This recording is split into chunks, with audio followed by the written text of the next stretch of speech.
सो सुख करम धर्म जर जाओ, जहन राम पद पंकज भाओ। जोग कुजोग ज्ञान अज्ञान, जहन ही राम प्रेम परिधान। जहाँ श्री राम के चरण कमलों में प्रेम नहीं है, वह सुख कर्म और धर्म जल जाए। जिसमें श्री राम प्रेम की प्रधानता नहीं है, वह योग कुयोग है और वह ज्ञान अज्ञान है। तुम बिनु दुखी सुखी तुम तेहि, तुम जानहु जिय जो जहि केहि।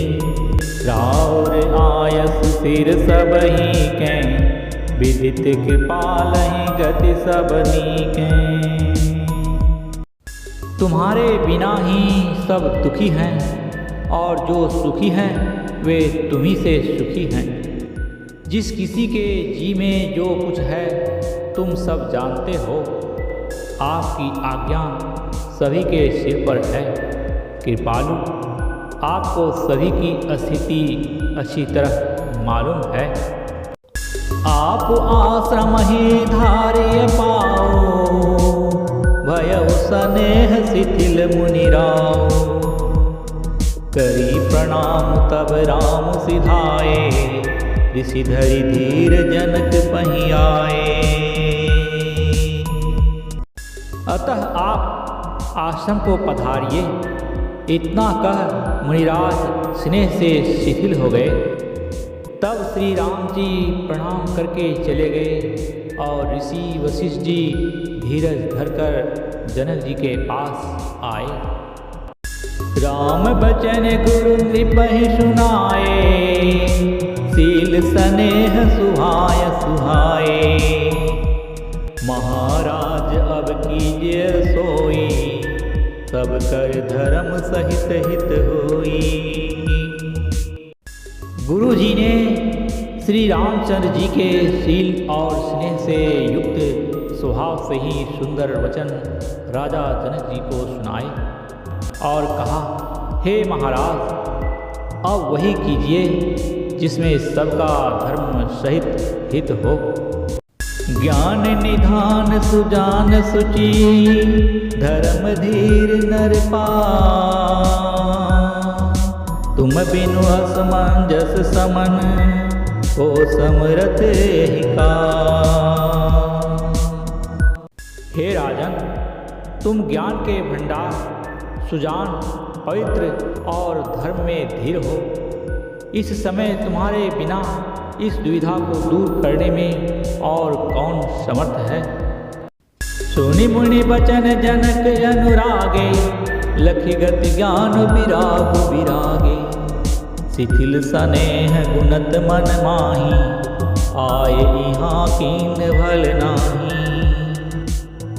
मुनि वशिष्ठ जी के वचन सुनकर जनक जी प्रेम में मग्न हो गए। उनकी दशा देखकर ज्ञान और वैराग्य को भी वैराग्य हो गया, अर्थात उनके ज्ञान वैराग्य छूट से गए। वे प्रेम से शिथिल हो गए और मन में विचार करने लगे कि हम यहाँ आए यह अच्छा नहीं किया। राम ही राय कहु बन जाना, कीन आप प्रिय प्रेम प्रवाना। हम अब बनते बनहि पठाई, प्रमुदित फिरब विवेक बढ़ाई। राजा दशरथ जी ने श्री राम जी को वन जाने के लिए कहा और स्वयं अपने प्रिय के प्रेम को प्रमाणित कर दिया। परंतु हम अब इन्हें वन को भेजकर अपने विवेक की बड़ाई में आनंदित होते हुए लौटेंगे। तापस मुनि महेश्वर सुनि देखी, भय प्रेम बस विकल विशेषी। समौ समुझ धरी धीर जुरादा, चले भरत पहि सहित समाजा। तपस्वी मुनि और ब्राह्मण यह सब सुन और देखकर प्रेमवश बहुत ही व्याकुल हो गए। समय का विचार करके राजा जनक जी धीरज धरकर समाज सहित भरत जी के पास चले। भरत आई आगे भैलीन ने अवसर सरिस सुहासन दीने, तात भरत कहते रहो तिराओ, तुम्हें विदित रघुवीर सुहाओ।